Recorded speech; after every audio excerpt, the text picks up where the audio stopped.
आज भरी दोपहर में धोए कपड़े, आगे चलकर आपको व्लॉग में पता चल ही जाएगा।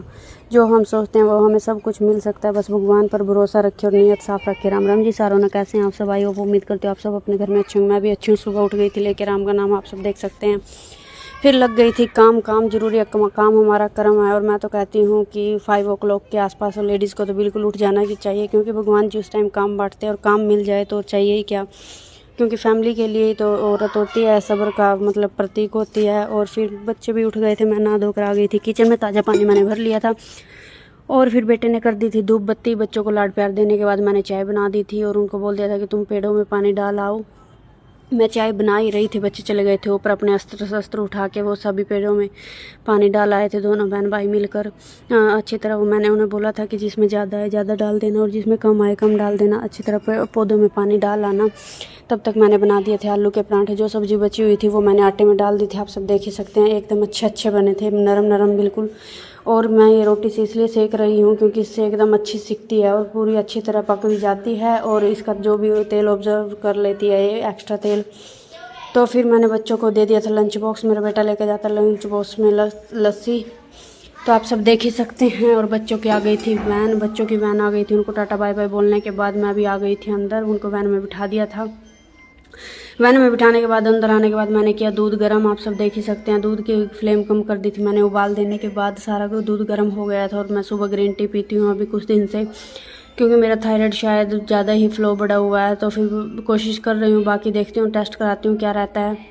तो फिर मैंने किया बर्तनों को साफ़, आप सब देख सकते हैं। सभी बर्तनों को क्लीन किया बारी बारी। सर सिंक भरी हुई थी, सुबह तो इतना काम बढ़ जाता है, 3 से 4 घंटे तो सांस भी नहीं आता कि क्या करें क्या ना करें, कहाँ से शुरू करें और कहाँ से ख़त्म करें। मैंने फटाफट सभी बर्तनों को कर दिया था साफ़। फिर मैंने लगाया पूरे घर में झाड़ू, आप सब देख सकते हैं। आज किचन की थोड़ी मोटी मोटी सफाई किया, क्योंकि तो पूरे घर में लगा दिया था झाड़ू अच्छी तरह। इतना लगाना पड़ता है क्योंकि रोज़ धूल मिट्टी इतनी आती है ना, मैं बता नहीं सकती। मुझे तो किरकिर बिल्कुल पसंद ही नहीं है, पैर तो मैं चप्पल के बिना रख ही नहीं सकती। फिर मैंने पूरे घर के आगे पानी डोला, क्योंकि ये धूल उड़ के घर में ही आती है। और पानी छिड़क देते हैं, थोड़ा फ़र्क रह जाता है, क्योंकि थोड़ी बहुत देर तो रहता ही है। वैसे भी ये खेतों में से कुछ कीड़े आ रखे हैं, डेली आते रहते हैं। तो गेट के सामने कुछ दवाई भी डाली है कि शायद ना आए, कोशिश रहती है।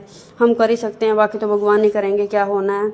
और फिर मैंने फटाफट पूरे घर के आगे पानी छिड़क कर मैंने पोछा लगा ही रही थी। फिर मुझे पता लगा कि मुझे स्कूल भी जाना। फिर सर थे, थोड़ी देर तक स्कूल में थे प्रिंसिपल सर। फिर मैं भागी स्कूल में चली गई थी। स्कूल जाने के बाद सब कुछ कंसल्ट करके आई सर से, एडमिशन फ़ीस वगैरह पूरा साल का बजट बनवा के ले आई थी, क्योंकि ये भी ज़रूरी है। जब दूँगी तब देखा जाएगा, बट बनवा के ले आई थी। बच्चों को थोड़ा सेटिस्फाई होगा कि हाँ हमारा एडमिशन हो गया। फिर मैंने आके जो पोछा बचा हुआ था उस पोछे को किया कंप्लीट।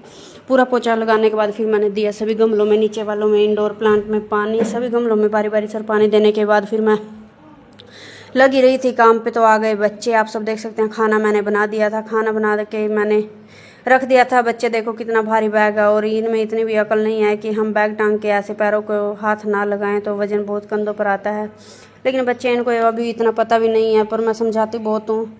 और फिर मैं चली गई थी ऊपर मशीन लगाने के लिए, आप सब देख सकते। इतनी भरी दोपहर हो रखी थी ना, मतलब 2 बजे के आसपास का टाइम था। और मैं जो मशीन इमरजेंसी लगानी पड़ी, क्योंकि कल अमावस्या मुझे याद आया और आज था वीरवार, सुबह भी नहीं लगा सकती थी। तो फिर 12 बजे के बाद मैंने लगा ली। 2 बजे के आसपास बच्चों की यूनिफॉर्म वगैरह हो गई। फिर मेरी बेटी कहने लगी मुझे तो चाय पीनी है, चाय की बड़ी चस्को है, दूध बहुत कम पीती है। फिर भी मैं दूध पिलाई देती हूँ। फिर इसे जाना था स्पोकन सेंटर, और स्पोकन सेंटर ये जा ही रही थी। मैं आई अंदर, फिर मैंने इनके लंच बॉक्स वगैरह जो भी बर्तन पड़े हुए थे दोपहर के, सभी बर्तनों को किया क्लीन।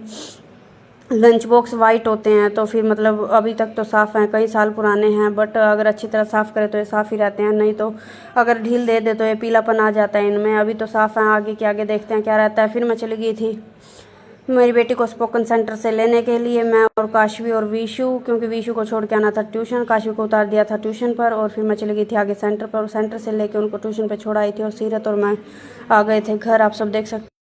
तो मैंने सभी कपड़ों को धो के सूखने के लिए डाल दिया था मैंने आने के बाद। और फिर बच्चों को छोड़ाई थी मैं ट्यूशन, आप सब देख सकते हैं। मेरी गार्डनिंग ऊपर कितनी अच्छी हो रखी है, फ्रूटिंग भी आ रखी है। ये सनसाइन का टाइम हो रखा है। फिर मैं चली गई थी बच्चों को ट्यूशन से लेने के लिए, 6 बजे का टाइम हो गया था। बीच से टाइम निकाल कर कपड़े वगैरह धुल गए थे। फिर मैं बच्चों के साथ चली गई थी उनका साइकिल ठीक करवाने के लिए, क्योंकि साइकिल काफ़ी दिनों से खड़ी हुई है, उसको ठीक कराएंगे तभी तो चलेगी। ये है लक्की भैया, ये भी ब्लॉग में आने के लिए बड़े उत्सुक है। ये बोले हमारी वीडियो बना लो, तो मैंने इनकी भी एक क्लिप बना ली। तो आप देख सकते हैं हम सूरज को टच करने की कोशिश कर रहे हैं। क्या आप भी ऐसी कोशिश कभी करते हैं? फिर हमने डाला पौधों में पानी। अगर आपको आज का व्लॉग पसंद आया तो लाइक शेयर कमेंट जरूर करें। मिलते हैं एक न्यू व्लॉग के साथ। राम राम जी सारों ने।